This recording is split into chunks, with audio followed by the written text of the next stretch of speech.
Personajes que de una u otra manera nos van a recordar qué somos y qué no somos, con una trama llena de encuentros y desencuentros que de la mano de su autor, Enrique Morales Nieto, tengo el honor de conducir. Enrique, miembro cofundador con nosotros de esta fundación, directivo de la junta de la misma, es economista, él tiene un MBA de la Universidad de los Andes, él se especializó en finanzas en la Universidad del Rosario, ha hecho una serie de cursos y de perfeccionamientos en negocios nacionales e internacionales, reflejando la vasta experiencia que tiene en esos campos. Es hoy en día consultor empresarial, tiene una firma que se llama Praxis Empresarial S.A. Enrique también es miembro de la Academia Boyacense de la Lengua. Enrique es un escritor, a veces nos decía con modestia que aficionado, no, yo creo que Enrique es un escritor que se está consagrando. Y hoy vamos a tener el lujo de hablar mucho con él sobre su última novela. Lo que quiero resaltar de Enrique es algo muy especial y es lo buen amigo que es.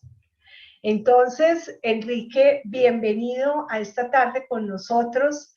Quiero que empecemos a conversar y quiero preguntarte a ti sobre un tema que es que cuando uno escribe novela histórica, cuando los escritores como tú escriben novela histórica, pues hay una serie de confluencias entre lo que ha sucedido y lo que se imagina y transcribe uno en las páginas.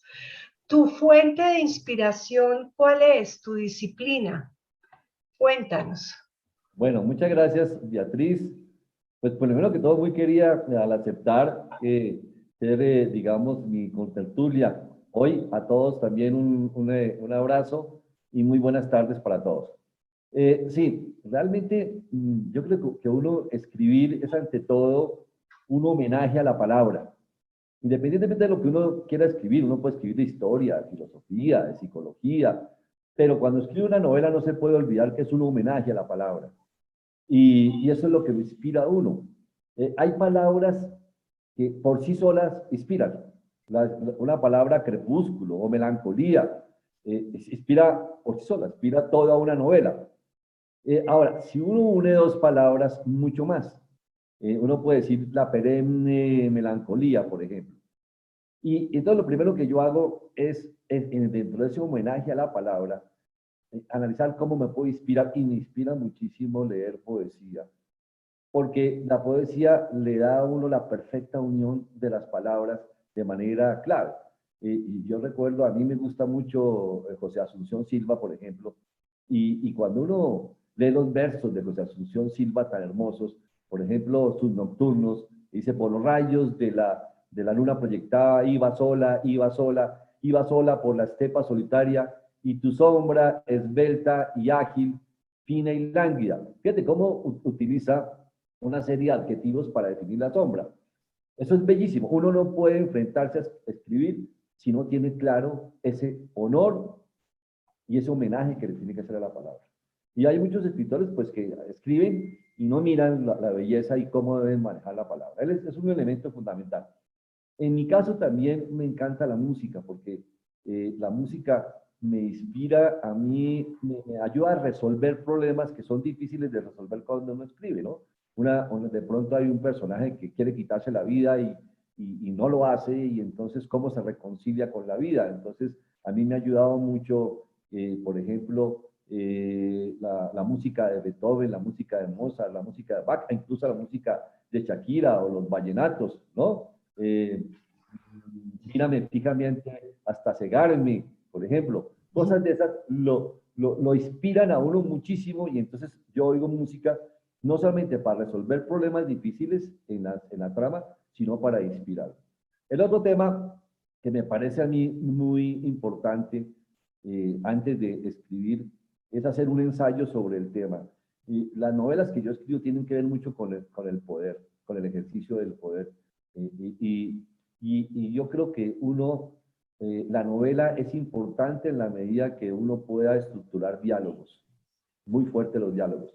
Y uno no puede estructurar diálogos si no lee mucho y si no investiga bastante sobre la sociología, la psicología, la filosofía de las personas. Eso es la diferencia de la novela, por ejemplo, de los relatos o de las crónicas. Aquí en Colombia hacemos muchos relatos y crónicas muy bien hechos, pero hay una diferencia muy grande entre un relato, una crónica y una novela, porque realmente lo que le ha sentido a la novela son confrontar los diálogos y confrontar muchísimo a los personajes.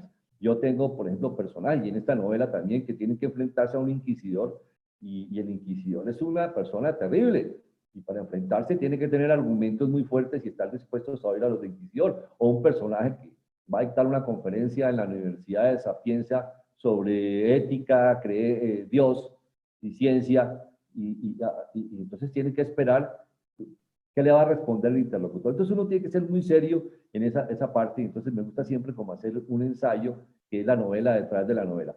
Y los personajes. Los personajes hay que estudiarlos muy bien, y ahí ve uno el tema en la historia. Tú que eres historiadora, me parece que sabes enfocar y estructurar muy bien, digamos, al personaje dentro de la historia. Pero a mí me gusta ver el personaje alrededor. Yo voy a poner un ejemplo. Cuando yo estaba escribiendo esta novela, estaba leyendo también el decreto de guerra a muerte del Libertador en Trujillo, ¿no? Un decreto. Y bueno, con los historiadores, y yo tengo la oportunidad de hablar, pues la forma como escribió Simón Bolívar ese decreto es impecable, la forma como motivó a la gente para la libertad fue impecable. Pero yo me ponía a pensar, ¿qué pensaría la esposa del juez que lo fusilaron y lo pasaron por las armas de una manera injusta? 800 solamente en La Guaira mandó pasar por las armas Simón Bolívar. ¿Qué pensaría su esposa? ¿Qué pensarían sus hijos? Que no querían, que creían que no estaban independizándose de España, que se estaban independizando de Francia.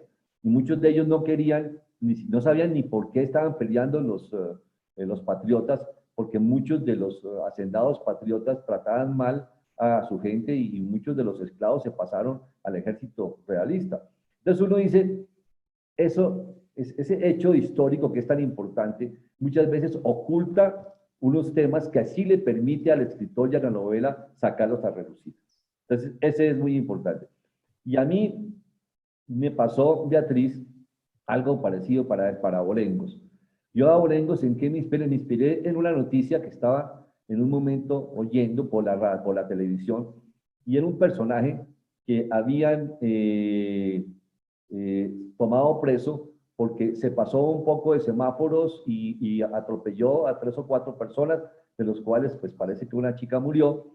Y cuando entrevistan a ese personaje y lo toma la policía, lo agarra la policía, dice, es que usted no sabe quién soy yo, usted no sabe de dónde vengo yo.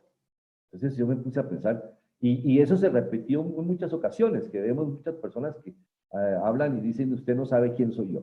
Pues si usted no sabe quién soy yo, me quedó sonando muchísimo. Me puse a pensar, vamos a averiguar quiénes somos nosotros, de dónde venimos, por qué actuamos de esta manera y por qué los colombianos somos como somos. Entonces decidí, pues, tomar un avión, irme para España y visitar hacer una investigación literaria, no tanto histórica, literaria y bueno, de unos elementos también históricos, y me fui a recorrer todo España, todo lo que era la parte andaluz, de donde venimos nosotros. Eso me llevó después a Marruecos y ver toda la parte de nuestra, digamos, ascendencia árabe, de investigar, y también fui al África para poder mirar todos digamos, los abolengos que tenemos nosotros africanos. Y así salió esta novela Abolengos, que espero que les guste, una trama pues alrededor, que tiene mucha historia, pero es una trama que tiene 2 partes, una parte primero histórica en el año 1600 y otra en la época de hoy en Colombia. Pues Enrique, precisamente llegando al tema de Abolengos, yo te quiero preguntar, porque uno de tus personajes, donde empieza este libro y este relato, es precisamente un rey que fue Felipe III. Felipe III de España fue perteneciente a la Casa de los Austrias, una dinastía que gobernó España un tiempo largo, de 1516 a 1700. Tuvo varios monarcas. Están los Austrias mayores y están los Austrias menores, con una diferencia que tal vez llevó a esos calificativos, y precisamente Felipe III es el primero de lo que llama la historia dentro de la Casa Austria a los Austrias menores, y tu libro arranca en el momento en que él muere. Él tiene la connotación histórica de que siendo un monarca de la Casa de Austria, termina siendo por una línea el bisabuelo del último de los Austrias, de Carlos II, y por la otra línea el abuelo. Pero como no vamos a hablar de lo que pasaba en esta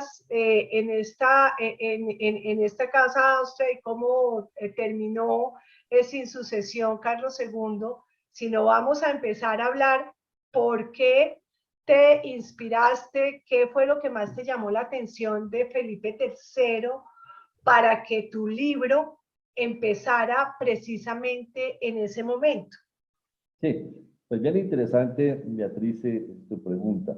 Bueno, uno cuando hice la investigación, uno se pone a pensar, bueno, ¿de dónde venimos y de dónde arranca? Porque nosotros se creó la Nueva Granada, y ¿dónde se arranca? Se arrancó a partir del descubrimiento de América, nuestra Colombia, pues mucho antes, porque pues, podemos decir que tenemos la parte precolombina y la parte, digamos, de los indígenas que venimos, pero esa parte, digamos, de la civilización europea que tenemos nosotros, ¿de dónde empezó? Después llegué a la conclusión de que todo empezó en el año de 1609, cuando Felipe III de España expulsa a los moros. Entonces, ahí es el punto de partida de lo que somos nosotros, de esa mezcla, digamos, que tenemos nosotros aquí indígena con la parte europea, a partir del año de 1609. Y claro, eso lo lleva a uno a los Austrias, a la dinastía de los Austrias, que después se vino a llamar los Habsburgo. Digamos que nosotros, dentro de nuestra incorporación a la civilización europea española, tenemos dos casas fundamentales, que son los de los Austrias y los Borbones, ¿no? Tenemos, digamos, dos, a partir de 1700, todos los Borbones. Pero los Austrias, que eran básicamente, pues, el imperio, digamos, romano-germánico, eran de sangre alemana, nos trajeron muchas cosas importantes a nosotros que nosotros no sabemos o no habíamos descubierto lo suficiente, y empezamos a descubrirlo, pues, y especialmente, de manera especial en esta novela. Pues esa es una casa que tiene tantas cosas positivas como negativas. Lo primero es que es una casa que, digamos, la endogamia fue terrible para estos reyes austrias. Ellos todos se casaban entre primos hermanos, no se casaban entre hermanos, pero muchos de ellos, por ejemplo, Felipe III tenía los mismos abuelos paternos y maternos. Usted puede imaginar la endogamia, y eso les traía problemas gravísimos, gravísimos, físicos. Todos tenían los ojos saltones, la quijada grandísima. Carlos I, el gran rey de Carlos I de España y V de Alemania, pues tenía un defecto, que tenía una quijada grandísima, y eso lo acomplejaba muchísimo. Su hijo Felipe II también tenía problemas bastantes corporales. Y todos los Carlos tuvieron después problemas. El hijo de Carlos, de Felipe II, Carlos de Asturias, el príncipe, pues se enloqueció. Era un tipo que tenía unas cuestiones, unas ideas sádicas, era terrible. se agarró con su papá. Lo cierto es que murió encarcelado a los 24 años. Dicen que por una guerra de hambre, una huelga de hambre, y otros dicen que su papá lo mandó matar. Pero también el otro, ese rey Carlos II de Austria, el hijo de Felipe IV de El Austria, hechizado. exacto, decían el hechizado. Terrible, terrible la vida de este muchacho, deforme completamente. Su madre, la que tiene que prácticamente gobernar por él, no tuvo hijos, y en el año de 1700, por eso vino la guerra por la sucesión en el trono, que en última la ganaron los Borbones, y de ahí empezaron pues la dinastía de los Borbones, de los franceses, realmente. Entonces, todo eso influye muchísimo en lo que somos nosotros, lo que fuimos nosotros antes de nuestra independencia y hasta el año 1700 y después de ahí en adelante. ¿Por qué? Porque los austrias también, después de todo, tenían, como tenían su concepto alemán, ellos tenían una serie de conceptos del manejo del Estado que fueron muy positivos, y que nosotros perdimos, incluso los perdimos con los Borbones, con los franceses.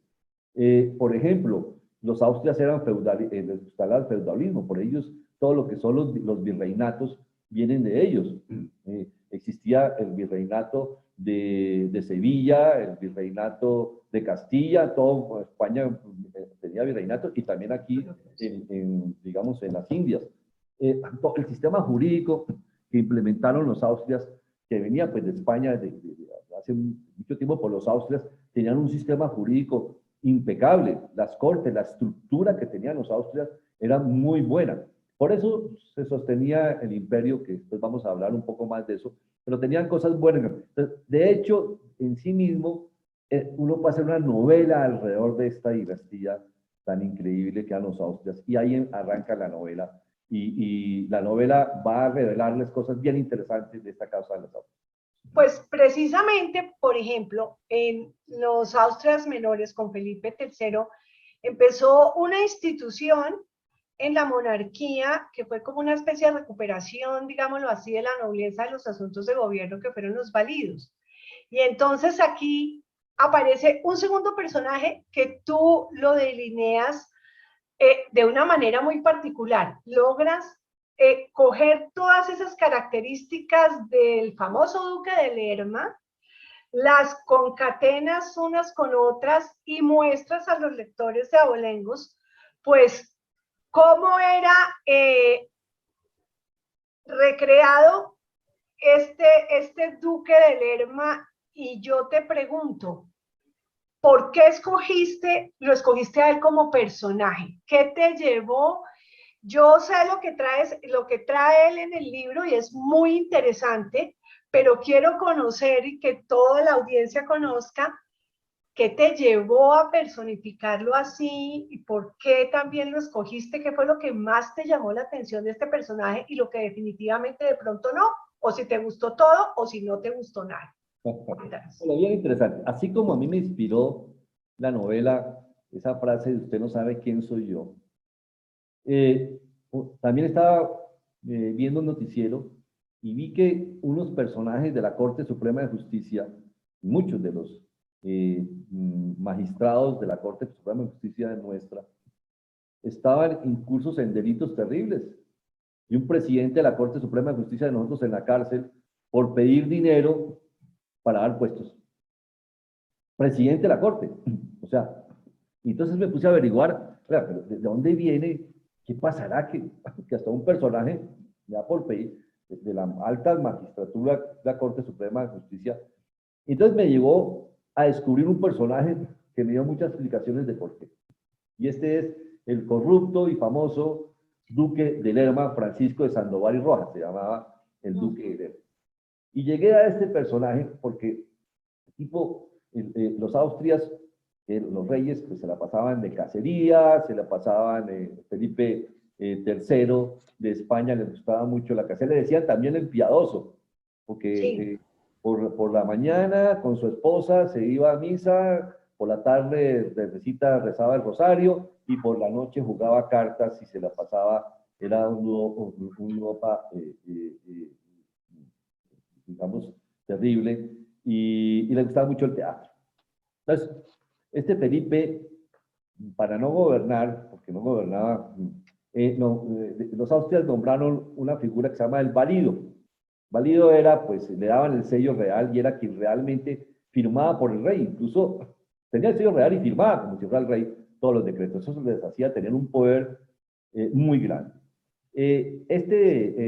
Francisco de Sandoval crió a Felipe III, fue el tutor prácticamente. Entonces Felipe III lo adoraba y él, aprovechándose de eso, pues gobernó prácticamente España, esa España de los años desde 1600 hasta 1621, que murió Felipe, y era el válido real, pero era un tipo supremamente corrupto. Por ejemplo, se inventó cosas como estas, convenció al rey de que la cacería cerca de España no había sitios para cazar y que mejor había que hacerlo en Valladolid.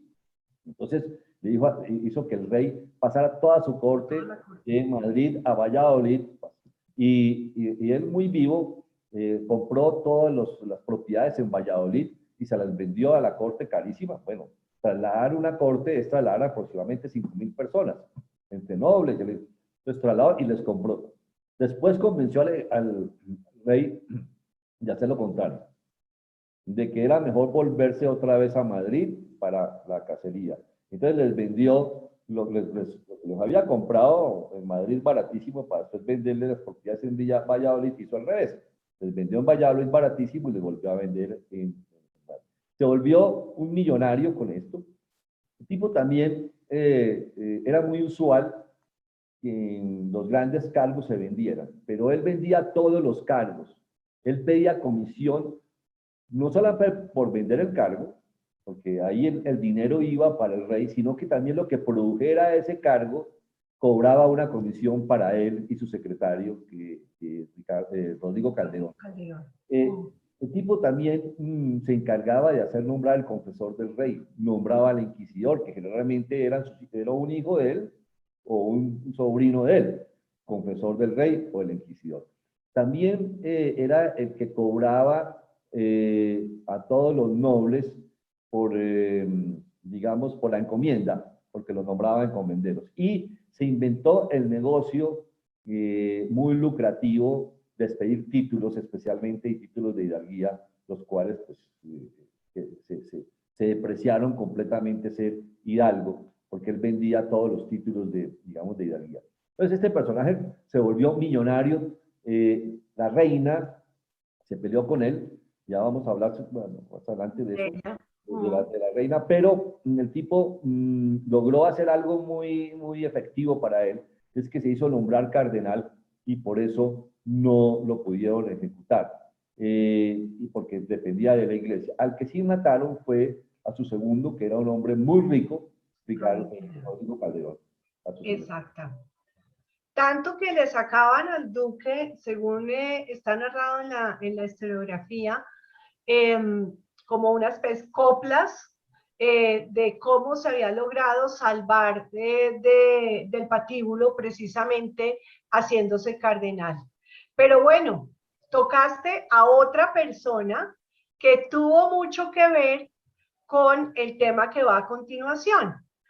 Tocaste a Margarita de Austria, la esposa de Felipe III. También tocaste y dijiste lo piadoso que era Felipe III, en su señora también, y la influencia de su confesor. Y precisamente dice la historiografía, o le atribuyen mucho el tema de la expulsión de los moros, tema ampliamente tratado en la novela y sobre el que hablaremos a continuación.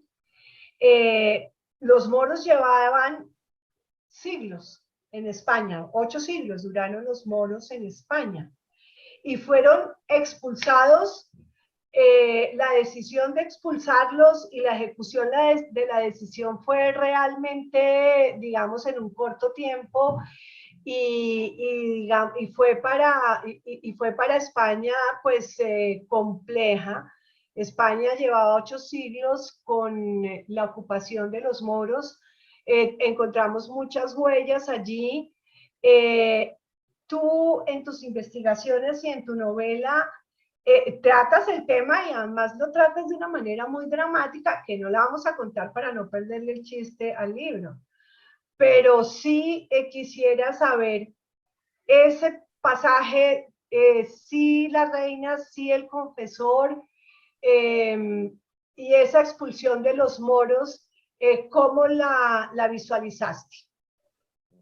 Bueno, bien interesante ese tema, Beatriz, del tema de la expulsión de los moros. Digamos que Felipe II, el papá de Felipe III, nunca quiso expulsar a los moros. ¿No? Tampoco lo quiso expulsar Carlos I ni Carlos V, porque sabían que los moros eran los que sostenían la economía, como los judíos. Eran los arquitectos, los médicos, los agricultores, y además los que le proveían de dinero al mismo rey. El rey le debía mucho dinero a los moros, muchísimo. Y los mismos, la corte, los duques, ellos les prestaban a todos. Pero la que realmente los odiaba era la reina, Margarita, porque era muy piadosa y realmente, pues, y era muy amiga de la Inquisición. Entonces, la persecución, porque se le atribuía a los judíos y a los moros, pues todas las desgracias, incluso desde el año 1350 se le atribuyó, digamos, la peste a un castigo divino a los judíos y también pues a los moros, pues por ser digamos, del Islam, del Corán. Entonces, ese era un problema que tenía ella y nunca, el duque de Lerma, que era el que tenía también el poder fundamental, no quería expulsar a los moros, tampoco los quería expulsar. ¿Pero por qué aprobó? Porque la reina convenció al rey de expulsarlos y que los expropiaran. Y el duque de Lerma ahí vio un negocio. Los van a expropiar, yo ahí también me meto en ese negocio y se metió en ese negocio. Entonces, por eso la reina. Pero hay que ver también el mérito de la reina. Es que estamos hablando de una reina que murió a 25 años. Y murió a los 25 años después de tener 8 hijos. 8 hijos. Muchos creen que murió de fiebres, de posparto. Otros creen que la envenenaron. Siempre que moría alguien existía la duda del envenenamiento.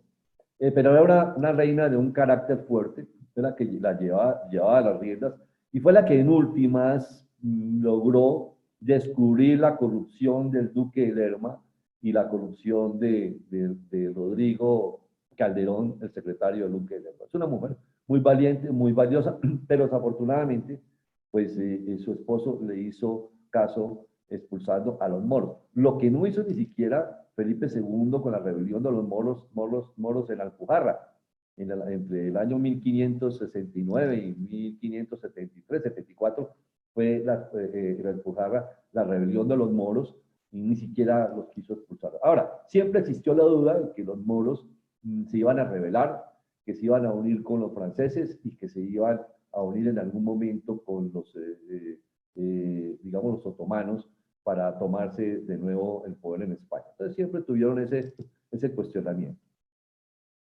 Y ahí vamos a encontrar en Abolengos precisamente caracterizado una familia y un personaje que después, más adelante, nos lo vamos a volver a encontrar, que es al Moro Alí con su familia, su señora, sus hijas y todo lo que sufren con esa expulsión. Sin embargo, tú también tienes un paraje muy interesante y es hay una relación muy cercana entre el Moro Alí y su familia y un personaje que es un judío.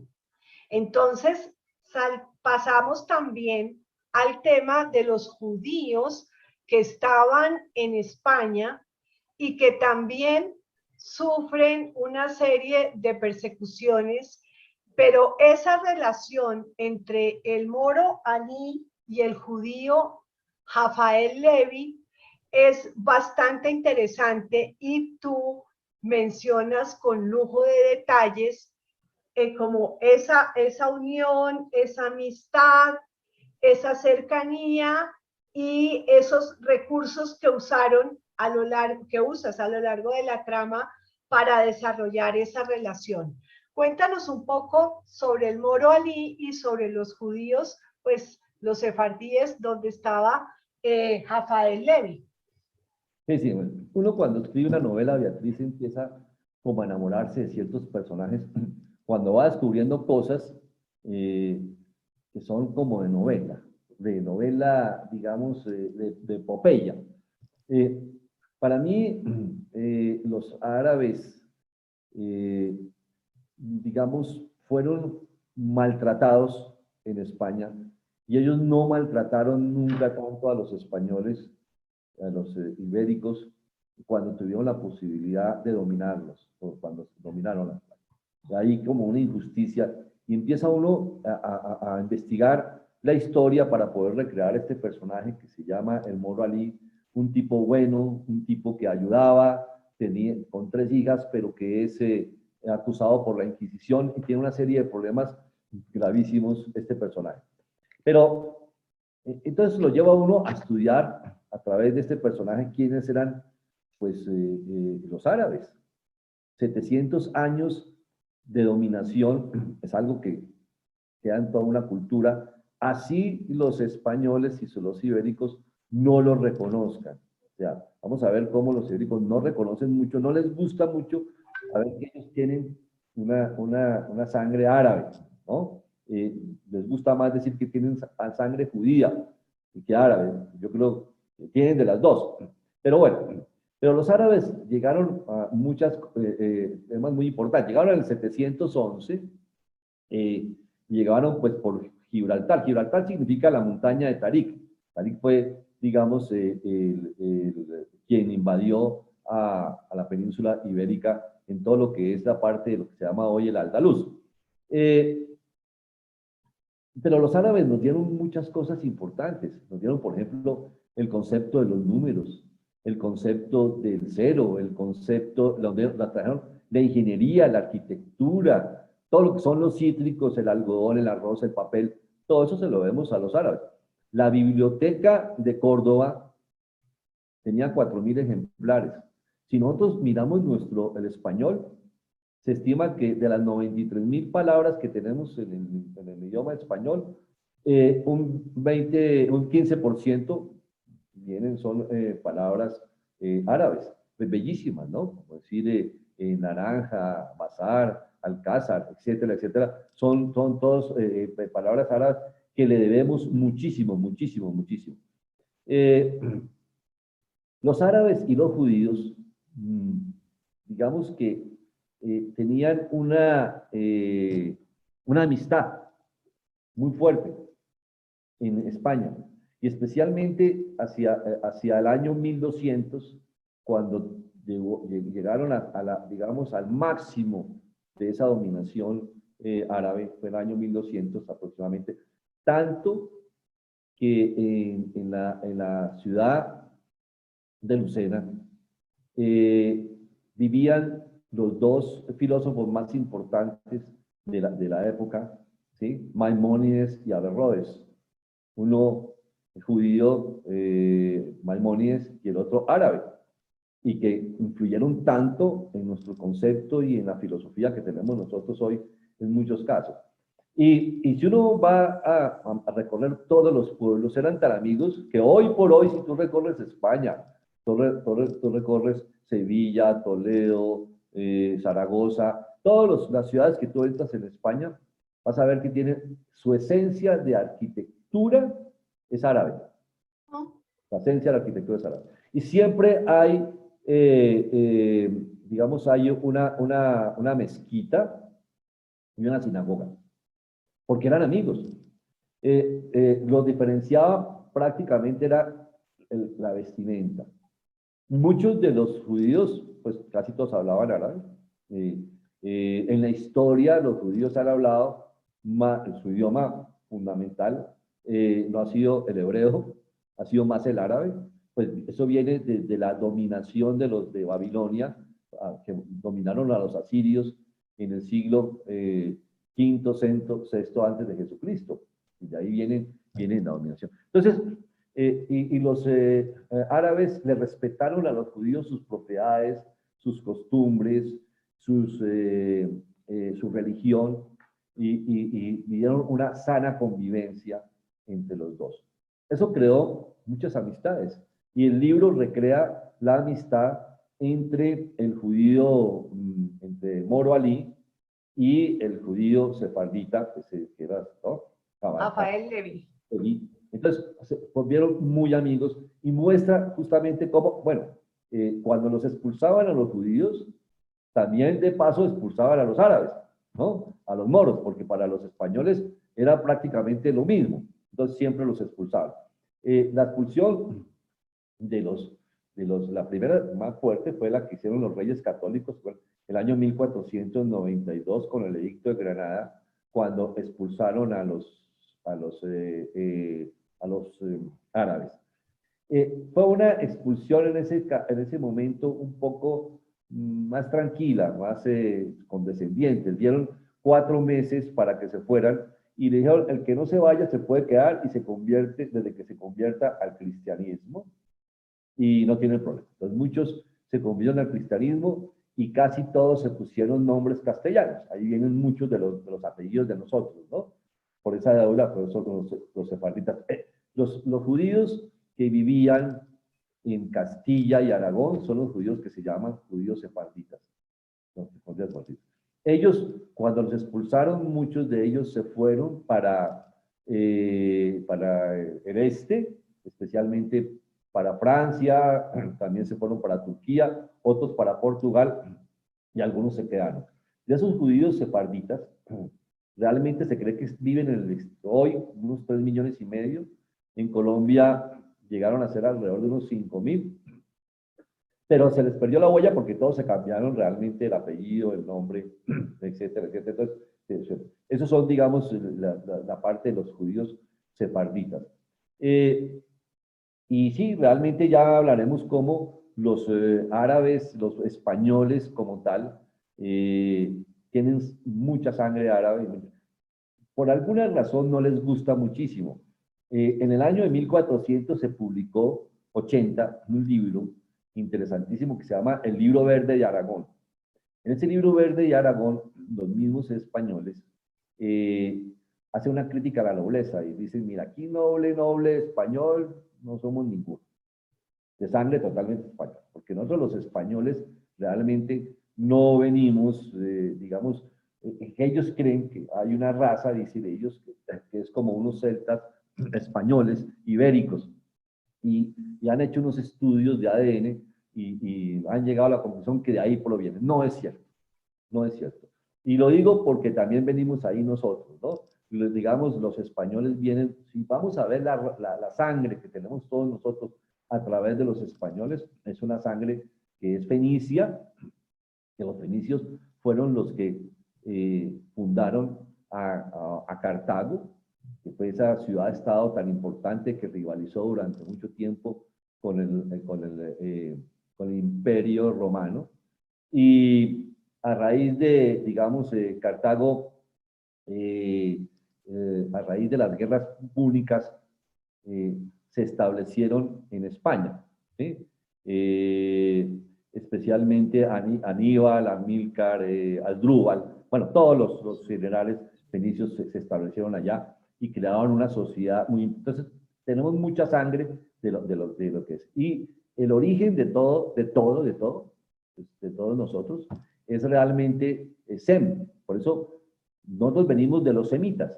Desde el punto de vista histórico, se cree que, digamos, nosotros... Sem, ¿quién era Sem?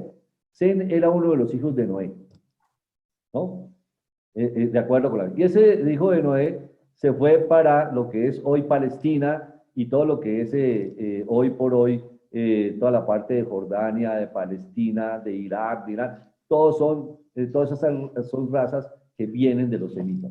Otros dicen, no, no venimos de Sem, sino que venimos de Ismael, que fue Ismael, pues es uno de los, se casó con la esclava Agar, y entonces ahí venimos nosotros, ¿no? Pero la verdad es que los españoles no le han hecho mucho honor a esa, y es descubrir muchísimo la influencia que tenemos nosotros en nuestra sangre, tanto judía como árabe. Hay algo que, Beatriz, que yo te voy a contar, que me sorprendió hace poco, una rivalidad que existía.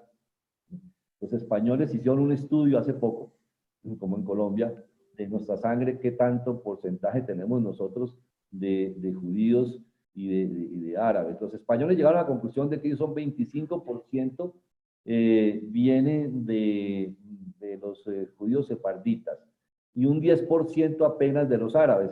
Muchos de ellos dicen que un 5%. Eso va en contra de la historia, porque los españoles niegan muchísimo su sangre fenicia, su sangre cartaginés, y ahí para atrás su sangre, que venimos todos, ¿no? La sangre semita que tenemos, ¿no? Si nosotros hiciéramos ese estudio, porque ellos lo hicieron ahora, pero si lo hubieran hecho en 1609, cuando expulsaron a los moros, seguramente los españoles tendrían entre sangre judía y sangre mora, después de todos esos años, siglos de dominación, por lo menos un 50 o 60%. Como nosotros, hay estudios aquí en Colombia donde claramente mínimo tenemos nosotros un 40% de procedencia semita, es decir, que es de procedencia árabe israelita, que es la procedencia que tenemos nosotros. Es una raza semítica, es la misma raza de los hebreos, de los babilonios, de los asirios, los caldeos, los cananeos, los fenicios, todos son el mismo origen. Y eso somos nosotros. Si miran el ADN de nosotros, llegamos a esa conclusión. Pues muy interesante, Enrique. Sin embargo, tenemos aún dentro de Abolengos 3 grupos más de personajes. Sin embargo, por petición de la fundación, vamos a darles unos minutos para unos anuncios, para que al regreso de esta pausa empecemos a hablar de esos 3 grupos de personajes: los esclavos, los indígenas y los hidalgos. Entonces, le pedimos el favor a la fundación de que tome la palabra para los anuncios parroquiales. Bueno, muchas gracias. Qué interesante, fantástico. Enrique Beatriz, muy bien. Como de costumbre, nosotros aprovechamos este momento para pedir la contribución de ustedes. La Fundación necesita recursos para poder trabajar, para poder hacer todos estos temas, tarteandos, mañanitas, todos los programas que tenemos, y por ese motivo es que acudimos a su generosidad. Con la ayuda de ustedes, con un bono solidario, damos certificado de donación. Por favor, consígnenlo en la cuenta de vivienda 47 32 69 99 40 33 de la Fundación Festival Internacional de Historia, 1901-105-535-8, para que por favor podamos contar con estos recursos que nos ayudan a poder divulgar la historia. Tenemos la venta del libro, que ya muchos nos lo han comprado. Esperamos que podamos tener todos estos temas para que ustedes nos puedan deleitarse con esta maravilla del libro, con 22 temas sensacionales tratados en nuestro segundo Festival Internacional de Historia, que fue el último presencial que hicimos antes de la pandemia. Como hemos visto, ejes temáticos interesantísimos, y quien ha leído el libro ha quedado absolutamente feliz del resultado y de este libro maravilloso que hay. Por favor, también, este vale 58,000 pesos, nos envían la consignación a nuestra página www.Festival Internacional de Historia, y la consignación la hacen en nuestra cuarta 47 32 69 99 40 33 a nombre de la Fundación, para por favor esta parte. Y si quieren, pues ayudarnos con las dos cosas, ahora eso es mínimo, 150.000 pesos, puede ser mucho más. 200.000 pesos el bono más el libro. Tenemos nuestro programa de turismo histórico y emprendimiento sostenible hecho en alianza con la Corporación Tecnológica de Bogotá, en la cual tiene un valor para educar a los guías históricos, para que ustedes vean exactamente lo que la gente en este momento haga una muy buena divulgación de la historia. Habrán visto precisamente cómo un guía histórico de estos en el puente Boyacá en estos días impidió que derribaran una de las estatuas, que nos referíamos al principio. Tal vez eso me inspiró para que al principio hablara en la defensa de esto.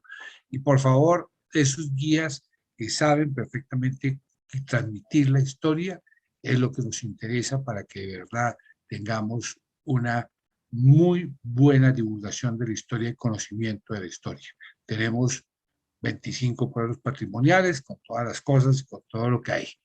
Y hablando de pueblos patrimoniales, los invitamos dentro de 8 días a nuestra próxima conferencia, Tardeando con Historia, los amasijos, historia de saberes y sabores. Es un conversatorio con Ligia Hernández Plazas, investigadora de cocinas tradicionales campesinas, Juan Pablo Andaelí, investigador en saberes de gastronomía, Fabio Alexander Rivera García, docente en cultura gastronómica de la UPTC, sábado 31 de julio, dentro de 8 días a las 4 de la tarde, para que hagamos con unos amasijos. Hoy vamos a hablar de amasijos, hoy vamos a hablar de una de nuestras tradiciones y de lo que podemos realmente tener en este conversatorio fantástico, que además va a ser moderado por un periodista muy cercano a la Fundación, Jorge Sánchez. Entonces los esperamos dentro de 8 días en Tardeando con Historia, 4 de la tarde. Muchísimas gracias. Entonces, pues los dejo seguir esta interesante recorrido por el libro de Enrique. Muchas gracias. Muchas gracias, Carlos.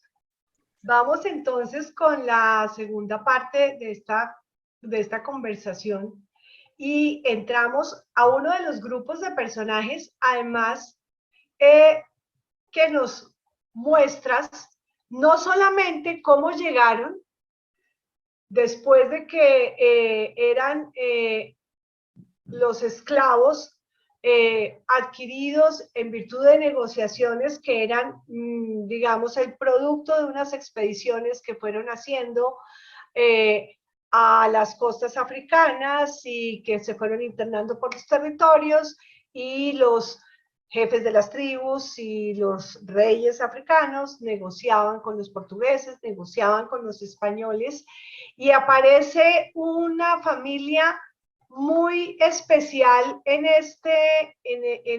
esta novela, que son un grupo de mamá, papá y 2 hijos, que llegan también a Abolengos.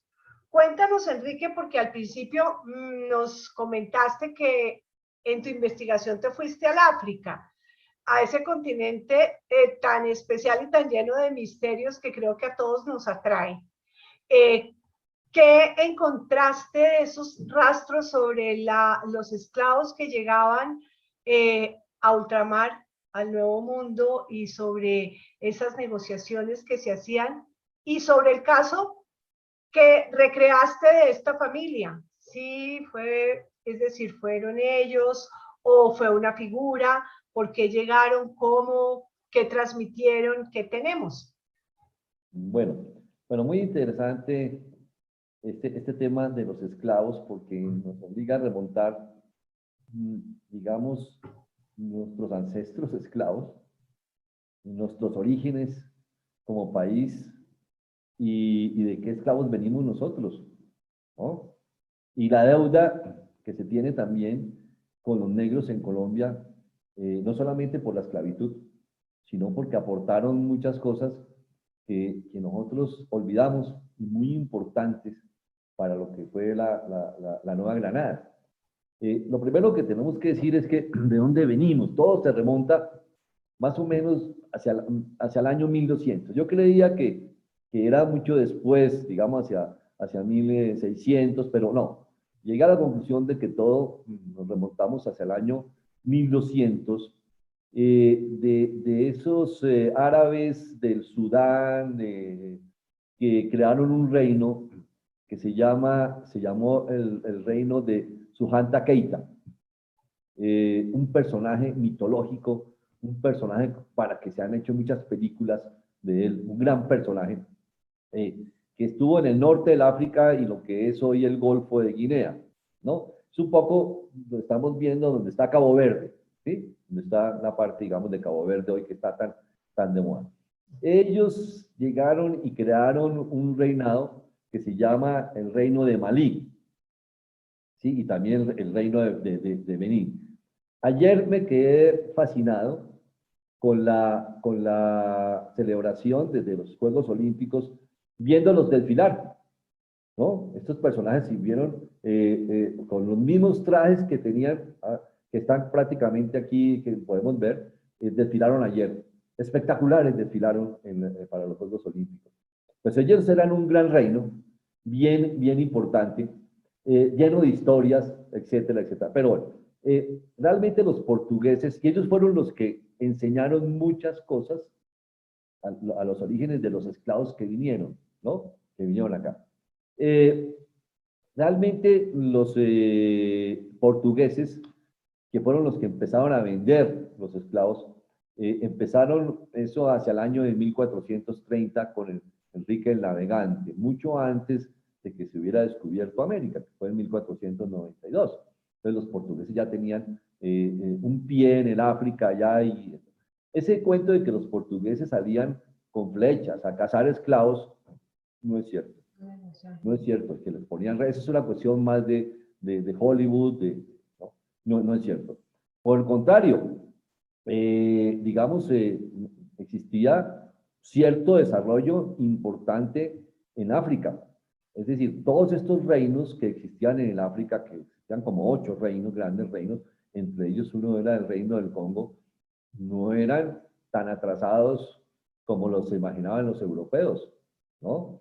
Es decir, tenía una serie de conocimientos muy grandes para, sobre el agua, sobre la arquitectura, fueron los que les enseñaron todo lo que es la cantería, enseñaron a extraer agua de la tierra, enseñaron la agricultura, enseñaron todo lo que era la minería y toda la explotación del oro de aluvión, la orfebrería, todas esas técnicas se le deben a los árabes que se las transmitieron después a los negros del África y que crearon todos estos reinos.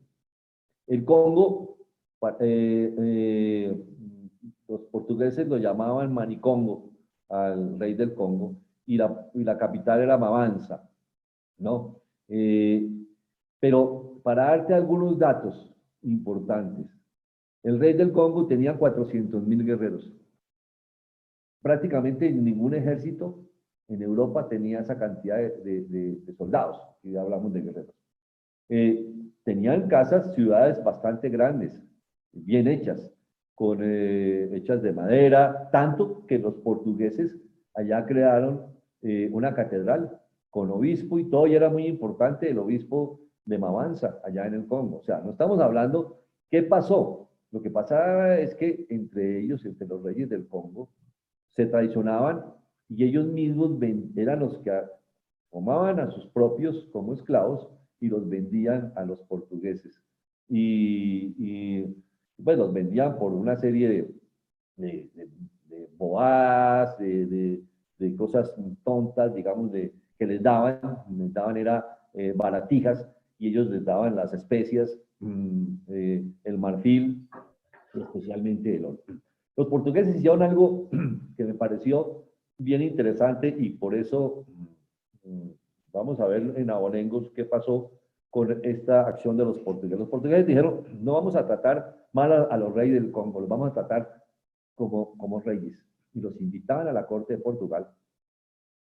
Y los reyes del Congo copiaron el sistema de nobleza de Portugal. Entonces, por ejemplo, el rey Nando Lualú II se puso el nombre de Álvaro II, ¿no? Así se llamaban los reyes de Portugal, Pedro I, Álvaro I, Álvaro II, Enrique I, y copiaron eso. Entonces, incluso toda la corte, el trono y toda la decoración de la corte se fue hecha en Portugal y se la llevaron al Congo. Entonces los reyes del Congo también crearon su propia corte de nobles. Entonces, digamos, los guerreros más importantes del Congo, lo llamaban Enebene Mabamba, se convirtió en el duque de Mabamba. Y así, nombraron duques, nombraron condes, vizcondes, el mismo esquema, digamos, que tenían de nobiliario de los portugueses. Entonces, ¿qué pasó? Que si vamos a la hora de la verdad, ¿quiénes vinieron acá? Realmente vinieron nobles africanos como esclavos, porque los esclavizaron. Y eso es lo que muestro yo en la novela con esa familia, que es una familia que era una familia de nobles, de duques del Congo, que los agarraron aquí, y la forma como se deshacían y existían conspiraciones era pues esclavizar al otro y vendérselo a los africanos, a los portugueses o españoles para que los trajeran en estas tierras. Y muchos de esos condes y duques del Congo realmente vinieron acá. Entonces, si nosotros tenemos algunos ancestros nobiliarios, podemos decir que los tenemos más heredados de los africanos que vinieron aquí y que eran en el Congo duques de Álvaro II del Congo, de cualquiera de ellos, que de los mismos españoles. Es un descubrimiento que parece contradictorio, pero es real. De hecho, digamos, vinieron de distintos reinos, nosotros tenemos de Ghana, de Benín, de Malí, de Yoruba, y digamos las razas que vinieron aquí son los mandingas, los bambaras, los fulupos, son los que crearon, digamos, nuestra colombianidad africana, Pero muy importante, vinieron acá porque eran los que sabían extraer el oro, y especialmente de aluvión. Entonces, ahí tenemos recreamos en la novela esa familia, una familia que tenía una cultura grande, porque los que venían acá hablaban portugués, eran cristianos, hablaban también otras lenguas y sabían una serie de actividades que les enseñaron aquí a la gente acá, que no las reconocimos nosotros, tanto que muchas de las familias españolas optaron por tener a las negras que vinieron acá como las que criaban a sus hijos por las buenas costumbres que tenían cristianas y por los conocimientos que tenían especialmente de orfebrería. Y precisamente entonces, Enrique, vemos cómo la nobleza, entre comillas, pues no es un atributo o una condición especial de la parte, digamos, de Europa, sino que vemos que también a lo largo y ancho del mundo encontramos esa misma clasificación o muy parecida, independientemente de la raza que se tiene. Y entonces, Enrique, aquí aparece otro grupo de nobles también.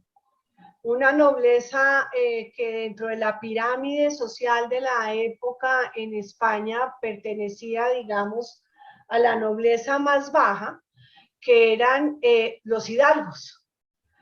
Muy apetecidos en estas tierras, en el sentido de que era la condición de hidalgo aspiracional.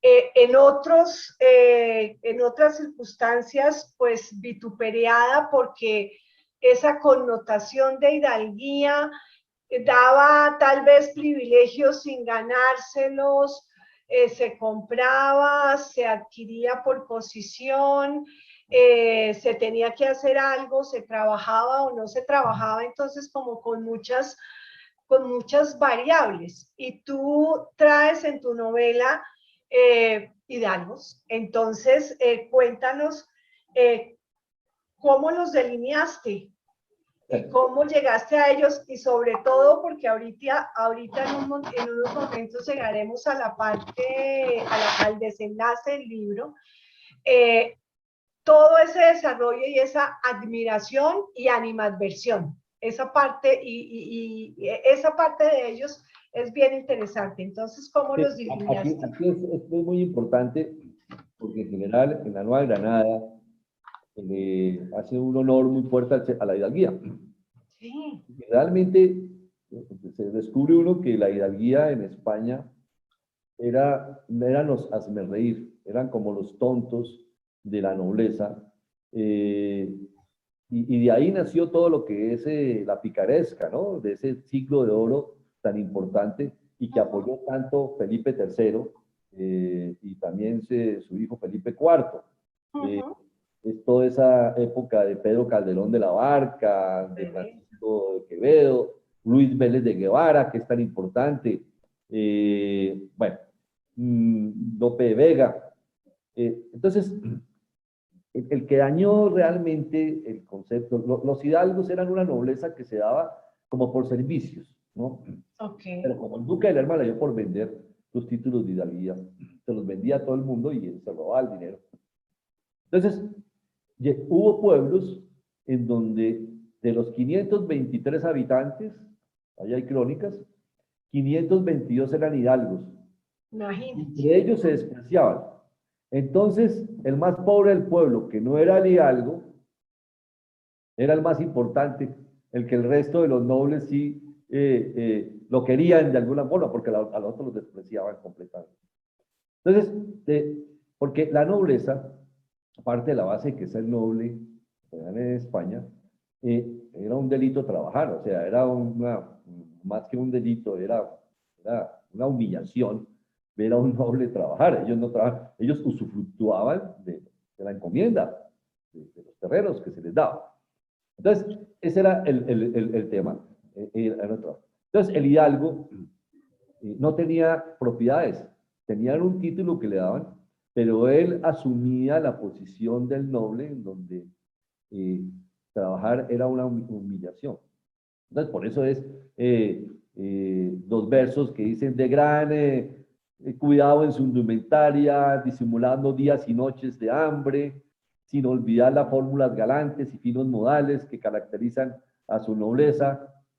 Su aversión al trabajo le impide pagar el alquiler de una casa vacía y lo que consideran una deshonra acaba echándole encima la justicia. Eso me recreó a mí un personaje que se llama Don Gonzalo Núñez de Mendoza, y después me recreó otro personaje 400 años después, que es ese personaje que dice, usted no sabe quién soy yo, ¿sí? Por eso la novela viene, ese personaje no se acaba, ese personaje, llamémoslo así, continúa en la novela. Yo creo que para entender muy bien lo que son los hidalgos, yo recomendaría un libro que es un clásico, que se llama El Lazarillo de Tormes, ¿no? El Lazarillo de Tormes es una novela muy bonita. Su autor es desconocido. Hay algunos que dicen que ya descubrieron que es una persona que se llama Diego Hurtado de Mendoza. No se sabe con exactitud si lo fue o no.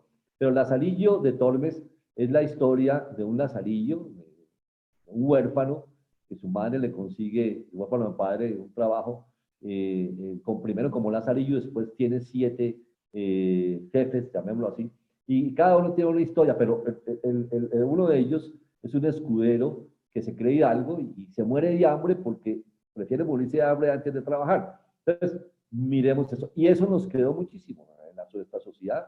Hay mucha gente que vive de abolengos, no trabaja porque cree que es una humillación trabajar, pero eso sí, respétenme porque usted no sabe quién soy yo. Entonces, eso me inspiró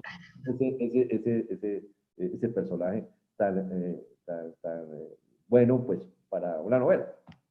Y precisamente el personaje que en tu novela es el hidalgo, se encuentra con otro personaje que nos refleja a los indígenas, que es Don Diego de Ubaque, el cacique de Ubaque. Hay un pasaje dentro del libro en el momento en que ya ellos están en otro escenario que no es España, donde don Diego de Ubaque y el hidalgo, Núñez, Gonzalo Núñez, tienen, pues digamos que un enfrentamiento y palabras más, palabras menos, termina don Diego de Ubaque colocándolo más o menos en su sitio. Cuéntanos tú sobre este personaje, porque siente uno mucho de nuestras raíces allí. Qué bueno, porque, bueno, nuestras raíces indígenas, nuestras raíces muiscas, las recreo yo con un personaje que se llama Francisco Chunyoque, que es cacique de Huaque. Pero lo más interesante de este personaje es que este personaje va a visitar al rey y lo mandan a visitar al rey porque los encomenderos tenían problemas con los curas doctrineros, ¿no? Porque los curas doctrineros se resistían a que los indígenas siguieran con sus costumbres de la forma como enterraban a sus muertos y hacían sus fiestas, sus celebraciones. Y ya había llegado aquí la Inquisición, que llegó más o menos hacia el año 1611, y entonces ya tenía un problema porque los podía, digamos, acusar de herejía, y ahí pagarían también el pato los encomenderos, porque los encomenderos iban a las fiestas de los indígenas. Entonces estaban muy preocupados y deciden mandar a este personaje a cacique a la corte. Pero este personaje es el hijo de otro cacique que refleja mucho pues, nuestra forma de pensar en su idiosincrasia, porque este cacique quería ser hidalgo y él se definía como un cacique con hábito español. Decía, yo soy cacique con hábito español, y él quería vivir en las plazas de la ciudad, no donde vivían los caciques, y quería prohibir entierros, las ceremonias de los caciques. O sea que cuando se moría un cacique, generalmente también lo enterraban con sus segundos, ¿no? Y con todas sus con comidas y con sus ropas y con todo. Entonces, eso no era permitido. Hacían unas fiestas tremendísimas, unas fiestas muy complicadas. Y este cacique va allá y le explica en la novela, recreamos dos cosas. Primero, cómo lo reciben los reyes de España. Los reyes de España, desde Felipe II, ¿sabes? Y Felipe III recibieron a los indígenas y los trataron muy bien. Los recibían no como unos indígenas de mostrar, así como al principio que los llevaron esclavos. Fue Colón el que llevó como 4.000 esclavos, que la reina Isabel se le puso brava y obligó a Colón a devolverlos. El que quería esclavizar inicialmente era Cristóbal Colón. Pero los Habsburgo trataron bien y con estimación a los caciques. Incluso los recibieron en la corte y les dieron muy buen trato, les dieron muy buenos presentes y los trataron con mucha dignidad. Entonces, aquí recreamos en la novela la visita de este cacique a los reyes y cómo los reyes, cuando le pide a un encomendero, este cacique, que le diga cómo debe presentarse ante el rey, un encomendero acá, dice, mire, preséntese como un cacique que es, no vaya a presentarse como un hidalgo, porque si usted se presenta como un hidalgo, los hidalgos allá son los reír. Entonces, preséntese como lo que es, y le va bien presentándose como lo que es. Pero hay una cosa que es bien interesante, que me hizo pensar a mí en ese conflicto en un momento entre las dos culturas. Ese cacique decide explicarle o pedirle al inquisidor. Uno iba a presentarse a un inquisidor no era muy grave, porque donde fallaba era hoguera fija, segura. Entonces le dice, mire, ustedes lo que pasa es que no están entendiendo muy bien nuestras ceremonias. Y era en realidad lo que pasaba. O sea, los indígenas en su lenguaje no tenían ciertas palabras para definir que se utilizan en la religión. O sea, no tenían la palabra, digamos, de pecado, no tenían cómo decir pecado, ni tampoco cómo decir espíritu, ni cómo decir Dios, ni cómo decir santo. Es decir, no tenían forma de traducir esas palabras. Incluso aquí teníamos muchos dialectos. Entonces, para representar lo que la religión les enseñaba, las religiones habían enseñado, lo hacían en ceremonias. Entonces, para ellos, Dios es un hombre sabio, entonces lo colocaban como un anciano. Y que lo ve todo y lo sabe todo. Para ellos, el águila es el ave que lo más alto vuela y lo ve todo y lo sabe todo. Entonces representaban a Dios como con pico de águila, con plumas y como un anciano. Entonces, en una ceremonia le presentaban a un cura, un cura doctrinero, que ese era el Dios de los indígenas, pues salía corriendo el cura, porque creía que era ¿no? Y cómo representaban el concepto de mal. El concepto de mal no existía en el idioma, el concepto del mal. Entonces el mal era ratas y topos, y se arrastraban por la tierra. Ese es el concepto del mal. ¿Y cómo representaban el concepto del pecado? El pecado era con chillidos y aullidos. ¿Por qué? Porque el águila los estaba desde arriba viendo, que era el concepto de Dios, y esos animales muertos de susto pues se escondían y chillaban. Entonces, claro, los curas doctrineros veían las ceremonias y salían despavoridos, decían que eran una herejía, que estaban representando al demonio, etcétera, etcétera. Entonces, ahí tenían unos problemas, pero eran unos problemas básicamente de comunicación, donde el cacique Ubaque va y le dice al inquisidor. Y también le dice, miren, nosotros también adoramos al fuego, agua, adoramos la tierra, la madre tierra, ¿no?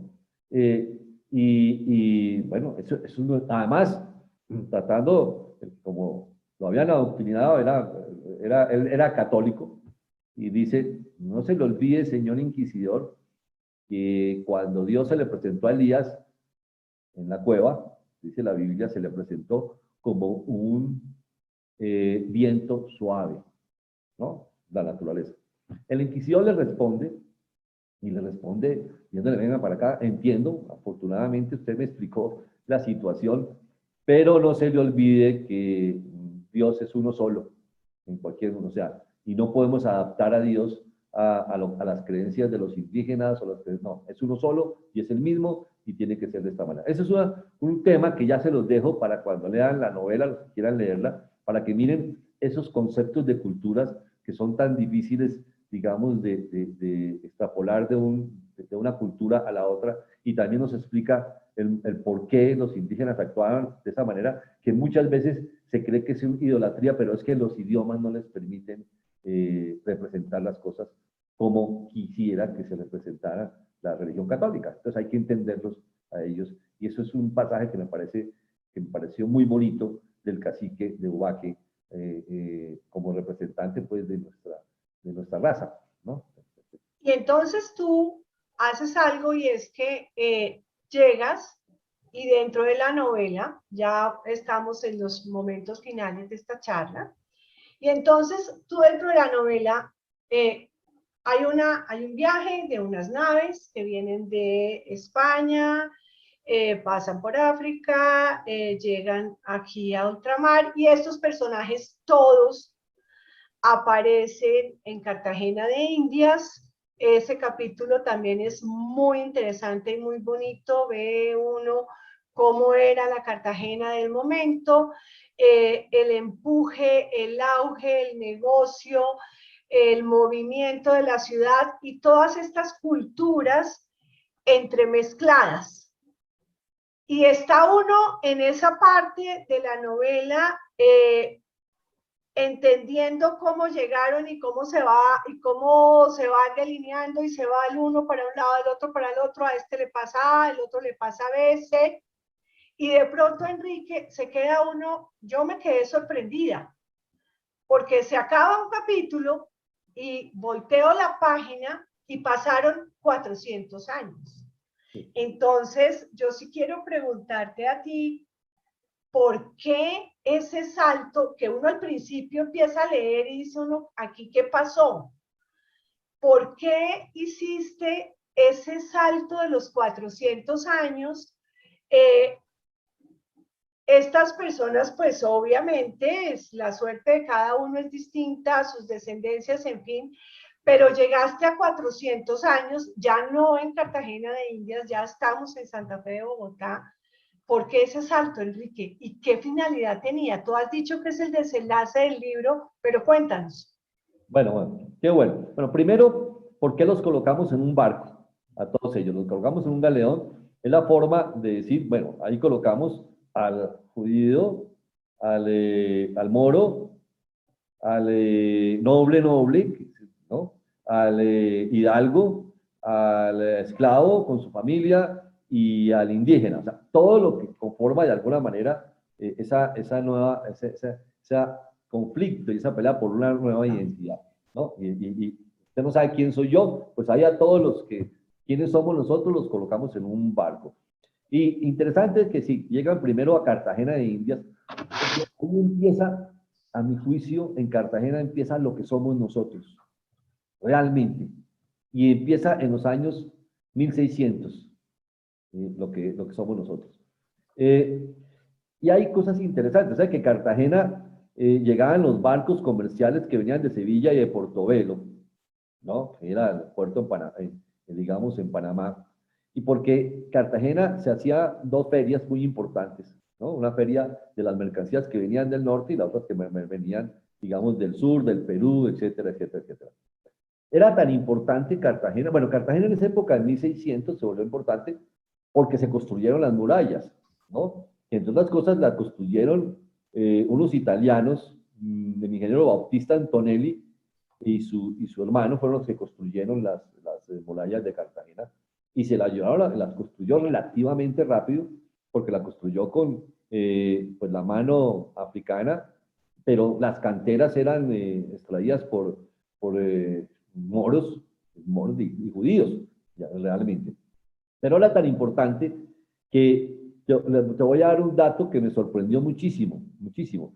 Francis Drake, cuando decidió invadir todos los puertos españoles desde Cádiz para abajo y se vino hasta acá, las Américas, que invadió todos los puertos, tenía una forma, era que secuestraba las ciudades y pedía rescate por finiquitar el asedio, ¿no? Y entonces él, a todas las, a Cuba, a Santo Domingo, etc. Pero era tan importante Cartagena que por Santo Domingo cobró 25.000 ducados por liberar a Santo Domingo pues del asedio. Y por Cartagena cobró 107.000. Miremos la importancia que era. Y también secuestró a Santa Marta, así como a Portobelo, en Panamá. O sea, él, digamos, que asedió a todos los grandes puertos, eso para ver la importancia que era. Cartagena muy rápido llegó a tener alrededor de unos 6.000, 7.000 habitantes, un 20% eran negros. Estamos hablando un poco comparado con Cádiz, que era el puerto más importante, era un puerto en donde salían 400, 500 barcos para todas partes del mundo. Cádiz tendría entre 12.000 y 15.000 habitantes, Cartagena tendría entre 6.000 y 7.000, pero muy importante era que era una ciudad muy bien organizada, era la ciudad de mostrar de aquí, del Nuevo Mundo, era una de las ciudades del Nuevo Mundo. Era curioso como las ciudades siempre que se fundaban por parte de los españoles tenían 3 o 4 plazas. Pues Cartagena tenía como 8 plazas desde el comienzo. Se fundó la Plaza Mayor, la Plaza de Comercio, la Plaza Real de Santo Domingo, la de los Jagüeyes, tenía calles empedradas, tenía la calle San Pedro, la calle de la Amargura, la de la Cochera del Gobernador, la calle Real y la de Candilejas. Era tan limpia Cartagena que no se permitía que tuvieran ni cerdos ni gallinas, todos los guardaban en un gran corral que se llamaba el Corral de Getsemaní. Y toda la ciudad, y no permitían que tuviera, digamos, lotes, como llamamos aquí, en borde para que después se construyan, ¿no? Porque venía, En Cartagena llegaban alemanes, portugueses, españoles, holandeses, venía personal de todo el mundo. Entonces tenía muchas posadas y el negocio era prácticamente ser posadero en Cartagena. Esos son los años de 1600, los años tan bonitos, los años de el padre Pedro Claver, los años de Bencos Biojó, por ejemplo. Entonces ahí recreamos un poco esa Cartagena para saber todo eso, cuál fue la puerta de entrada de esa colombianidad de nosotros, con todos ese concepto. Entonces, ahí, pero la novela realmente no se trata de hacer historia, cuando estamos hablando de historia, no es una novela como tal, es histórica, pero el objetivo no solamente es eso, el objetivo es explicar lo que somos hoy nosotros. Entonces, por eso pasamos de 1600 a lo que es hoy. ¿Cómo hacemos ese giro de 1600? Esos personajes que los colocamos en un galeón, todos en un barco y llegan a Cartagena y tienen una vida, se acaba su vida en la novela y sus descendientes vuelven a encontrarse. ¿Sí? En algunas circunstancias, el descendiente del noble, el descendiente del hidalgo, el descendiente del cacique, el descendiente del esclavo, el moro y el judío, que son los que nos encontramos ahora, pero no lo sabemos nosotros. Y ellos descubren en la novela, de acuerdo a una trama y detrás de un medallón que se llama Abolengo, la maldición del medallón real, que se lo regalaron los reyes a los moros, pero con una maldición de venganza al rey Felipe III, y ese medallón da muchas vueltas y llega acá, y viene la trama verdadera de la novela, de quiénes son los personajes y cómo luchan hoy por su identidad, para explicar esa frase de usted no sabe quién soy yo. Pues por eso la novela llega al hoy, que era el objetivo fundamental. Y es un final bien curioso, porque es un final que nos trae mensajes, que también nos trae lecciones, castigos y muchos reconocimientos. Y finalmente, Enrique, para cerrar, antes de entrar a las preguntas del público, tendría este par para ti. ¿Cómo nos define Abolengos y cómo lo haces tú desde tu perspectiva de escritor colombiano? ¿Quiénes somos? Ahí sí, Enrique, la pregunta que te motivó. Usted no sabe quién soy yo. Después de Abolengos, ¿sabemos quiénes somos o aún no sabemos quiénes somos? No, yo sí creo que sabemos quiénes somos, o por lo menos desde mi perspectiva, descubrí quiénes somos, ¿no? Y la novela me dio la oportunidad de, digamos, de aprender muchas cosas que yo desconocía. Primero, llegamos a la conclusión de que tenemos sangre indígena, española, esclava y especialmente mora y judía. O sea, y eso nos da ciertas condiciones especiales a nosotros, como a todos los latinoamericanos, ¿no? Nosotros tuvimos cosas muy buenas y las perdimos. Y hay historiadores, hay discusiones, perdimos porque teníamos cosas muy buenas traídas incluso de los Habsburgo.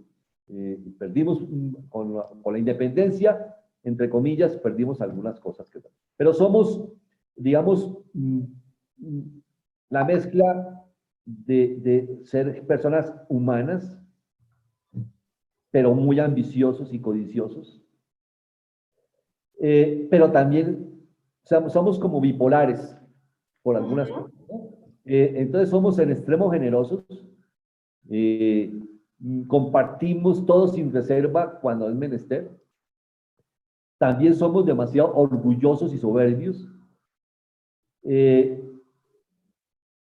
A su vez nos derrumba fácilmente las miserias humanas y no dudamos la cabeza para ser humildes de corazón, como lo enseñaron nuestros indígenas.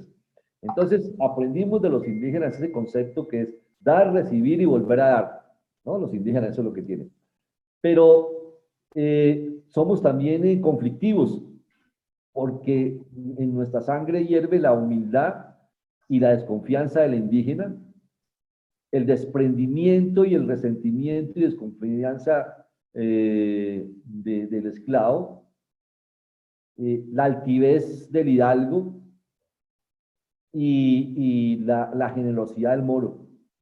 Los moros eran muy generosos y también de cierta forma el pragmatismo y la aplicación del pragmatismo de los judíos, ¿no?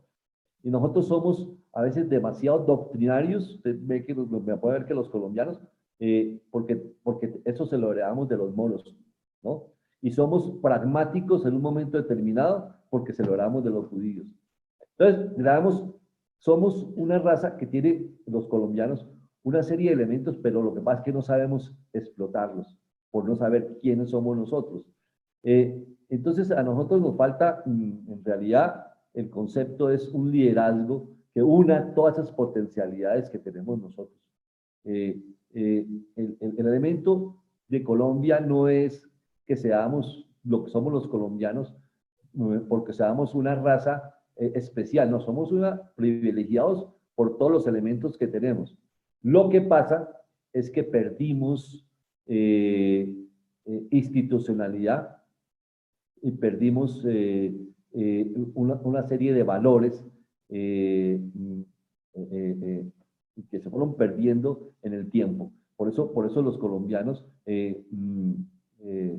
no rescatamos los monumentos, como decía Carlos, en un momento determinado, ¿no? Que eso no le pasa prácticamente a ninguno en Latinoamérica. Todos respetan los monumentos y nosotros muy poco respetamos los monumentos.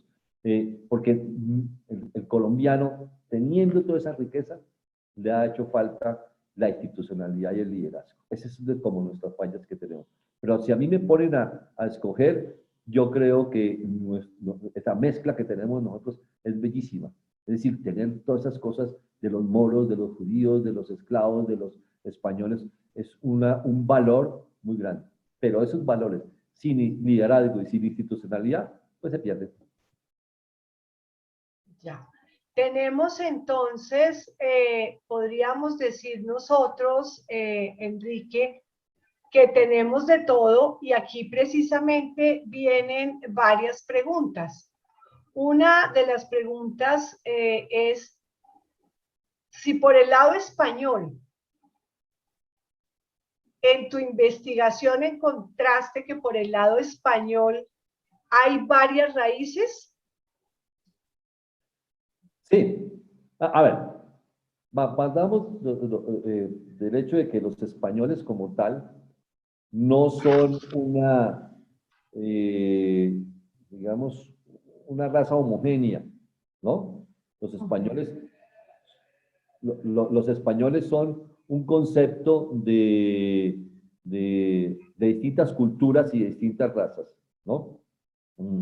De esas predomina mucho más, a mi juicio, en contra de muchos, ¿no? Es decir, es un juicio mío, predominan más en los españoles los judíos y los árabes, ¿no? Mucho más que lo que ellos quieren, de hablar de que son como unos celtas ibéricos y que son unos, no, porque eran tribus muy pequeñas. Uno no puede desconocer la historia, ¿sabes? Y muchas veces eso es desconocer la historia. ¿Cómo vas a desconocer 8 siglos directos de dominación de los árabes, más 120 años más que no dominaron, pero estuvieron presentes de 1492 a 1609, cuando fueron expulsados directamente? Eso no lo puedes desconocer. Y como dicen algunos, no, es que no se mezclaron. No, sí se mezclaron en prácticamente 900 años. Están también todo lo que son parte de los romanos, los fenicios, también, digamos, y los moros, prácticamente. Entonces, realmente es una amalgama de culturas y de razas, y eso somos nosotros. El mundo entero también lo es, ¿no? El mundo entero es también una amalgama de culturas y de razas. Nosotros también en Latinoamérica, pues lo somos bastante. pero ciertos países más de Latinoamérica, porque nosotros tenemos la mezcla, digamos, la mezcla africana, que no la tienen todos los países latinoamericanos. Nosotros sí la tenemos, y bastante, y bastante. Ahora, hemos sido un poco, entre comillas, si podríamos decir, desagradecidos con nuestros ancestros africanos, porque enseñaron muchísimo. O sea, Cartagena y la Nueva Granada de 1600 realmente recibió mucho de los ancestros africanos. Y finalmente, Enrique, hay otra pregunta que yo la podría dividir en dos, porque nos preguntan y nos dicen, ¿hay mejores condiciones en uno o en otro grupo de los tantos que nos hemos mezclado, integrado, o simplemente cada grupo es diferente? Y la última es, de esas diferentes condiciones, ¿construimos también distinto o vamos para diferentes rumbos? Sí. Es la pregunta que hace. Muy buena pregunta, ¿sabes? Porque yo sí creo que sí hay diferentes condiciones y eso nos hizo construir diferentes, dentro de la misma colombianidad, diferentes tipos de sociedades. Los moros y los judíos, apenas llegó la Inquisición en el año 1611, estaban muy tranquilos acá, pues es que era terrible uno tener que huir de la Inquisición, porque era que lo acusaban por cualquier cosa, le quitaban todas las propiedades, y era un negocio acusar. Entonces se vinieron acá lavando su sangre, cambiaron su apellido, y llega la Inquisición acá, que duró un tiempo tranquilita, porque se agarró a perseguir, era a los protestantes que venían de Bélgica, venían de Holanda, venían de Alemania, entonces perseguía a los protestantes. Pero después de eso, empezó otra vez a perseguir aquí a los moros y judíos, especialmente empezando por los médicos, porque sabía que si era médico y venía de Portugal, era judío, y entonces los perseguía. Entonces todos ellos, ¿qué hicieron? Se agarraron por el río Magdalena, y entonces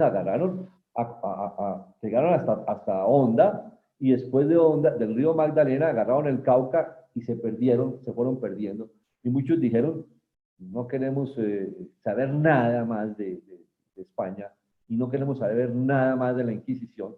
Y entonces conquistaron, digamos, colonizaron las tierras. Pero ellos tenían los conocimientos de navegación, de comercio, y fueron los que crearon ciudades, todos los que colonizaron después Antioquia, el viejo Caldas, el Tolima Grande, etcétera, etcétera, y sí crearon unas sociedades mucho más prósperas y distintas, es decir, sí crearon una sociedad muy diferente. Un poco los que llegaron, digamos, a Bogotá fueron más los que venían de digamos, de la parte administrativa del reino, ¿no? Entonces eran más burócratas, llamémoslo así. Pero realmente toda esa industrialización y esta raza, toda esa parte comercial que tenemos nosotros, sí crearon unas sociedades un poco y con conceptos un poco diferentes. Sí, yo sí lo creo. Yo sí lo creo. Porque tuvieron la oportunidad también del conocimiento, No sé qué pasó, porque teniendo ese conocimiento tan grande, ahí hubo una explosión, ¿qué pasó? Porque era para que los indígenas, los esclavos, que eran los que conocían la orfebrería, que conocían ciertas artes, hubieran creado unas sociedades mucho más prósperas, mucho más prósperas. Yo, pensando en eso, me fui para la Ciénaga de la Virgen y de una charla que tuve con uno de los negros de allá de la Ciénaga de la Virgen hace poco, nació un personaje de la novela, de la charla que tuve con él, porque yo le preguntaba a él, bueno, eso mismo, ¿ustedes por qué no progresan? ¿Por qué esta ciénaga hace 400 años es igual y no progresan? Y me dio una respuesta que me quedó sonando mucho y era, mire, cuando usted es esclavo y le quitan su nombre, por ejemplo, o sea, hay dos cosas que a las personas no se le puede quitar. El nombre es quitarle es quitarle el alma. Así como para los judíos la sangre es el alma, ¿no? Por eso ellos, digamos, no comen animales con sangre, sangre es el alma. Para los esclavos, quitarle el nombre, lo llaman a uno por otro, no es quitarle todo. Ya nos quitaron todo eso, nos quitan nuestros hijos, nuestros padres, nuestros abuelos, nos esclavizan, pues nosotros las cuestiones materiales no nos importa. Perdimos el concepto de bienes, de materialidad, de riqueza, no nos interesa. Nos interesa es el hoy, el momento y compartir. El arraigo. Poco, Es que es como el arraigo, quitarle o sea, es como desarraigar a la persona de lo que es y lo de su esencia. Y llegaron dos preguntas más. La primera pregunta es que si el cachaco es descendiente del hidalgo. A ver, buena pregunta. No se puede decir que es descendiente, pero al menos sí copió sus costumbres. Okay. ¿No? Pues está muy buena la respuesta, es muy clara. Y para ciertos cachacos, no para todos los cachacos. Costó su costumbre porque era el problema. O sea, Ahora, la otra cosa es que es una mezcla porque también toda esta zona era de encomenderos. Entonces eran de los grandes fincas que existían y entonces eran digamos, terratenientes que eran encomenderos. Lo que pasa es que hubo una fusión muy grande entre el encomendero, que muchos eran hidalgos, ¿no? Pero que estaban lavando su sangre, y se unieron por un pragmatismo con los caciques. O sea, hubo una fusión entre encomenderos y caciques para poder sobrevivir en un momento determinado, ¿no? De hecho, cuando uno ve la institucionalidad, que era muy importante cuando se crearon aquí, digamos, digamos, los primeros municipios y desde la institucionalidad que existía aquí en Colombia, existía el cabildo y dos cabildos, que venían los españoles, existía el cabildo de los españoles y el cabildo de los indígenas, ¿no? El de los indígenas manejaba toda la parte comercial y el cabildo de los españoles la parte judicial, llamémoslo así, de esa manera. De la parte. Cuando uno, sí, perdimos, aquí se perdió muchísimo esa buena institucionalidad que montaron los españoles. Y hubo cierta paz entre los encomenderos y los caciques, justamente por una institucionalidad que había muy bien hecha, ¿no? Existían los procuradores que defendían a la ciudad, defendían al cabildo y defendían a los súbditos. No se nos olvide que España, a diferencia de otras potencias, desde el comienzo de 1492, los reyes de España declararon súbditos a todos, ¿no? O sea, que eran, ¿no?, parte del reino, del imperio español, lo que no hicieron los ingleses, ni hicieron los holandeses, ¿no? Eran aquí, exactamente, todos éramos por las leyes de Burgos al mismo nivel. Y aquí hubo precisamente, a raíz de esto que estás hablando, toda una legislación del derecho indiano que refleja la organización que tenía España para lo que eran pues los reinos de ultramar.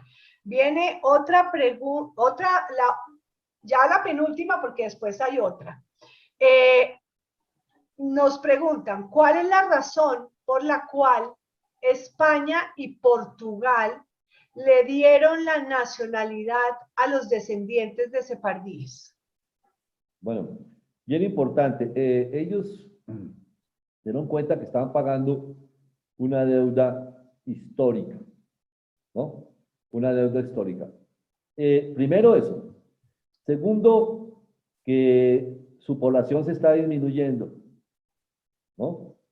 Tú sabes que en España y en Portugal, como en Europa, pero especialmente en España, está decreciendo la población casi al 2% al año. Eso es terrible.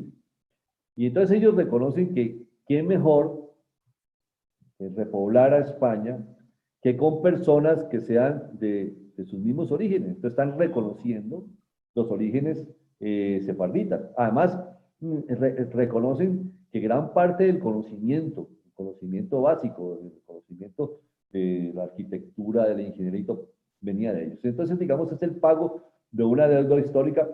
Me sorprendió muchísimo y a mí muy desfavorablemente cosas tan tontas. Ahora estaba leyendo yo un artículo de la Universidad de Granada diciendo que de acuerdo a un estudio que tenían ellos, solamente ellos, de la sangre de los españoles, el 5% es mora. Eso es absurdo, eso no es cierto. Y que por el contrario, el 25% es judía, sefardita. No es cierto. La Universidad de Oxford, por ejemplo, hizo otro estudio y concluyó que sí hay un 25% y al menos un 10% de moros, o sea, es un 35% son entre moros y judíos. Pero si hicieran ese estudio en 1600, como les decía, era aproximadamente genético, daba un 60-65%. En el caso de nosotros, de los que acá estamos entre un 45% aproximadamente, si analizan la parte genética de nosotros, entre moros y judíos. Y bueno, Enrique, aquí nos preguntan si hay alguna relación entre el porcentaje de sangre mora, judía, negra, etcétera, y la importancia de cada uno en abolengos. Y preguntan si la relación si la haces en la novela y si esa relación es directa o es inversa. A ver, no la hay. Solamente estamos diciendo que es la mezcla que tenemos y que hay que verla por el lado de las ventajas, ¿no? Las ventajas que hay. Es innegable el aporte, las ventajas que nos dieron nuestros indígenas, como lo dieron los esclavos, como lo dieron... Ahora, las condiciones de cada uno hacen que se hubiera creado un comportamiento y una psicología social diferente, ¿no? No es la misma los que fueron esclavos durante 400 años de los encomenderos que usufructuaron toda la riqueza. Entonces, por supuesto, eso no es un tema de sangre, es un tema social, de comportamiento, por lo que tuvieron que vivir. Entonces, no, la novela de Abolengos no puede, y sería un absurdo que tratara de pensar de que hubo una mezcla mayor o menor. Solamente que la mezcla que tenemos, la novela entiende, incluso en el final de la novela se plantea un conflicto entre ellos y no les cuento el final, pero el final es que se dirime el conflicto de nuestra, digamos, colombianidad de la mejor manera, como creo yo que se definió, digamos, en la realidad y en la novela. Pero no, no es un tema de porcentaje de mezclas. Bueno, pues hemos llegado al final de esta interesante conversación. De nuevo a la Fundación Festival Internacional de Historia, muchísimas gracias por haber abierto este espacio. Con Enrique es una delicia conversar. Simplemente a título anecdótico, cuando estábamos en todo el tema de crear esta fundación, de que queríamos, a todos nos encanta la historia, somos amigos, tenemos otras actividades que nos llevan, como que nos van acercando, ahí sí una relación directa, y sale de esa relación directa la fundación. Y de verdad, las conversaciones eran como esta, solo que nos pasaban las horas y bueno, gracias a esas conversaciones existe hoy la Fundación Festival Internacional de Historia, existen estos programas y tenemos la dicha de haber podido compartir con ustedes sobre esta excelente exposición de Enrique sobre este libro. Hay muchísimos agradecimientos para ti, Enrique. Hay muchísimas inquietudes de dónde se puede conseguir el libro que nuestro coordinador administrativo, Carlos Mateos, ha ido resolviendo y ha ido informando. Y de verdad, muchísimas gracias. Dentro de 8 días vamos a tener los amasijos. Pues creo que almorcemos poquito para que nos antojemos de todo lo que nos van seguramente a enseñar a preparar los secretos. Y ya muy pronto, en el mes de septiembre, traeremos a ustedes la cuarta versión del Festival Internacional de Historia 2021. Mil gracias, Enrique. Como siempre, un placer. Bueno, a ustedes. Y a ti muchas gracias, Beatriz, porque fue muy rico. Cambiado ideas, conceptos, y a todos. Bueno, Muchas gracias. Bueno. Que les guste la noche. Gracias. Mil gracias a todos. Hasta dentro de 8 días.